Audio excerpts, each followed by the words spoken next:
The best of Money Matters. Wealth Tracker.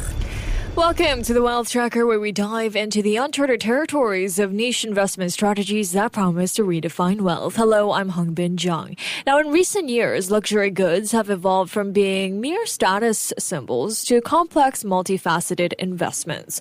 As global markets continue to face volatility, high net worth individuals are increasingly turning to tangible assets like fine art, classic cars, watches, and even handbags as a way to preserve and grow their wealth. Now, the 2024 Knight Frank Luxury Investment Index paints an intriguing picture of this evolving landscape.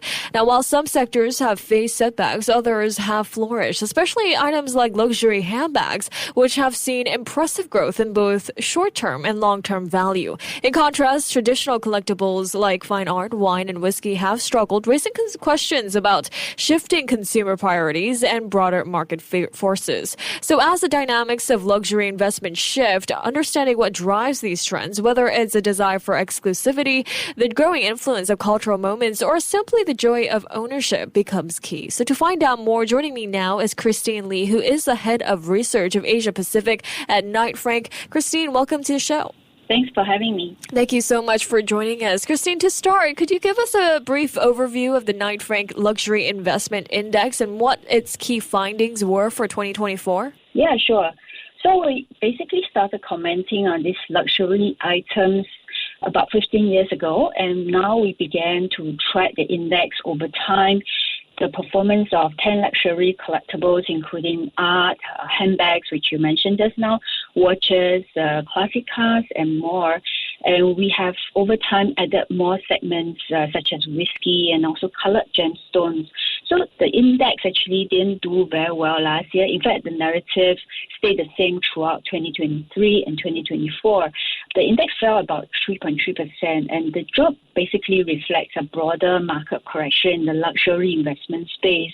And this is interesting because 5 out of the 10 collectibles have actually shown positive growth in that year.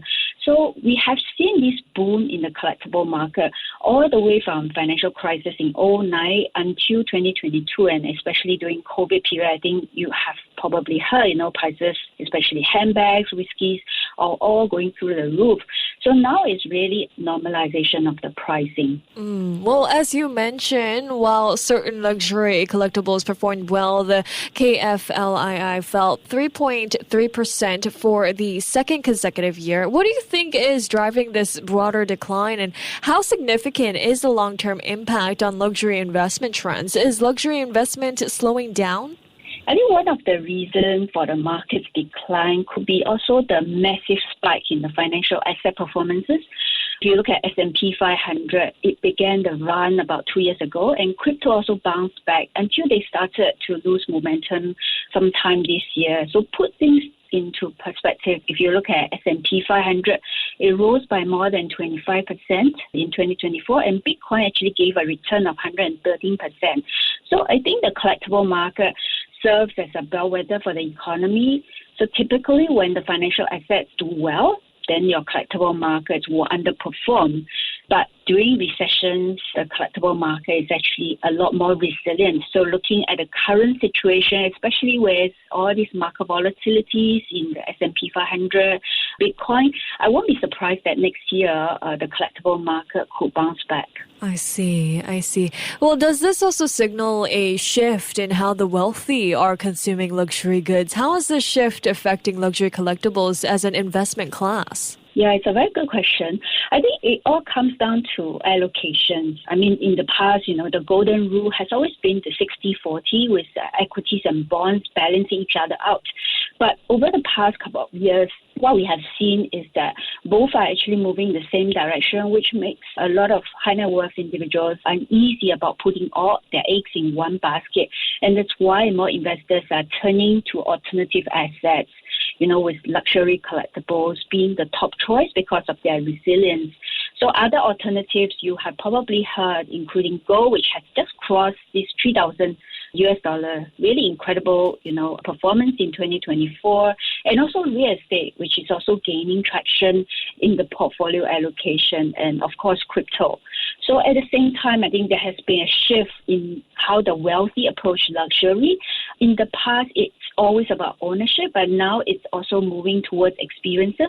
So more high net worth consumers are also going after some of the rare, very unique and sustainable pieces over the traditional luxury goods. And you can see, this growing demand about rare sneakers or limited edition handbags or vintage watches, which has, carried this sustainable value. I see. Well, on that note, luxury handbags emerged as the top performer in the year, rising 2.8% over 12 months as of Q4 2024, according to the Knight Frank Luxury Investment Index. Why were luxury handbags the top performing luxury investment in 2024? I mean, what factors contributed to their 2.8% rise in the past 12 months? Yeah, actually the performance of luxury handbags is not quite uniform. So if you pay attention to some of the recent, examples, Baring Group, which carries the brand Gucci and Saint Laurent, as well as LVMH, which carries, LV, Celine and Dior. They have also seen their stock prices struggling recently because that basically sort of questioned the sustainable demand for luxury handbags, especially with the absence of the Chinese investors.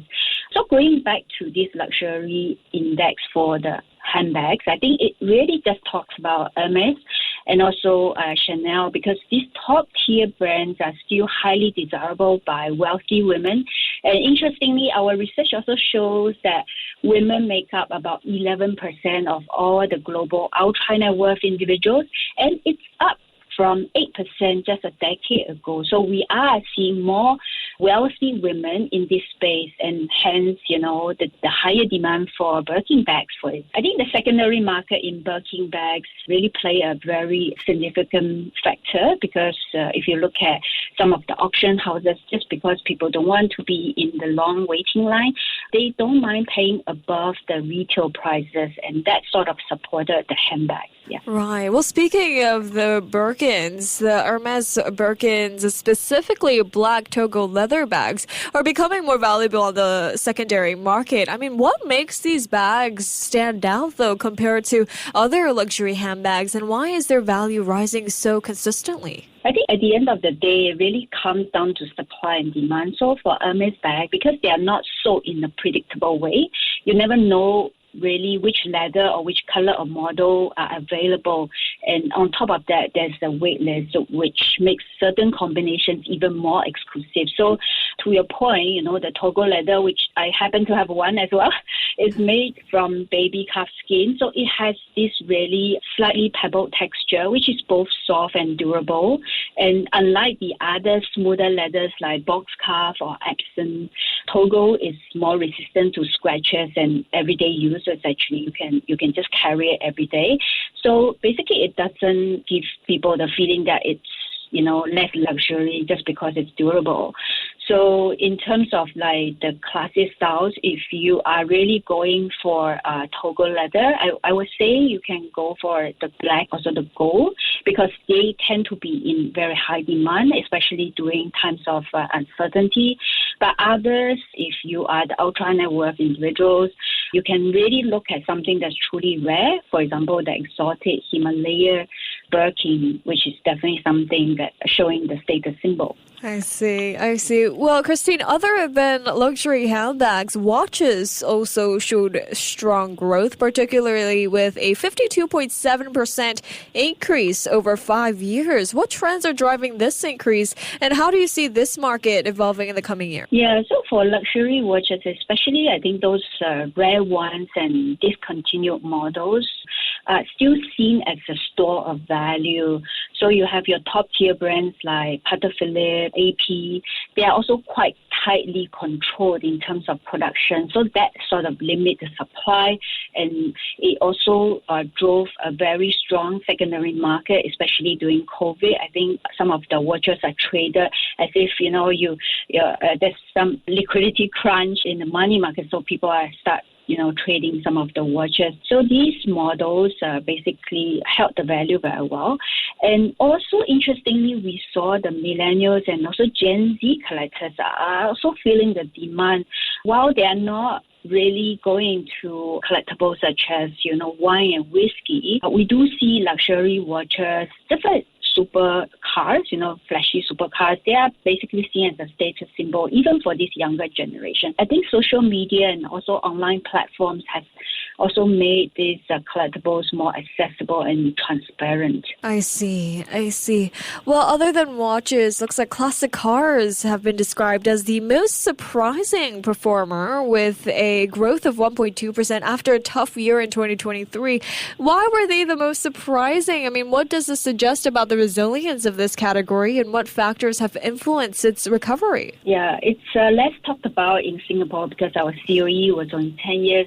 And then in other countries, I think classic cars, especially from 1950s, 60s, they have always been very pricey. So in the last couple of years, I think the market has been very muted with very few transactions at auctions.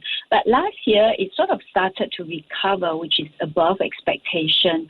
So now we are also seeing some of the collectors, they are going to newer models. So now we have more money flow into the later models, especially the 1980s model sports cars. So these collectors are also getting younger, and naturally they are more drawn towards newer models for their own, from their own era. So this market is definitely shifting towards more recent classic cars. I see. Meanwhile, I mean, we've talked about a lot of the top performers here, but there has been a decline in the performance of fine art, wine, and whiskey. What is behind these downturns, and are these trends likely to persist in the near future, Christine? Yeah, I think for high-end art market, it has taken a hit quite recently. Just like the classic cars, it has gotten really expensive, so the market don't really see a lot of transactions. But there are still some pockets of strength. So in our report, we actually mentioned some of the most affordable pieces, and typically those under 50,000 USD are also seeing a surge in demand. And there is a huge push for female artists, especially from those public collections trying to diversify. Now we have the DE&I. So a lot of, focus is also on the diversification of some of the artists. So with that, I think certain markets are still performing really well. As for wine and whiskey, it really comes down to demand and supply again, because the whiskey market got really overheated for a while. So many new players enter the market, flooded the market with products. And when that happens, collectors tend to take a step back, especially when it gets really murky, trying to figure out what's truly investment grade and what's not. And as for wine, I think it has been around for the longest time. So it's a bit of a different story. And you can see that consumption has generally slowed down. Younger collectors aren't that interested in investing in wine because they also don't drink. So it really sort of paved the way, different from the previous generation. So we are seeing some structural change in this kind of category. I see.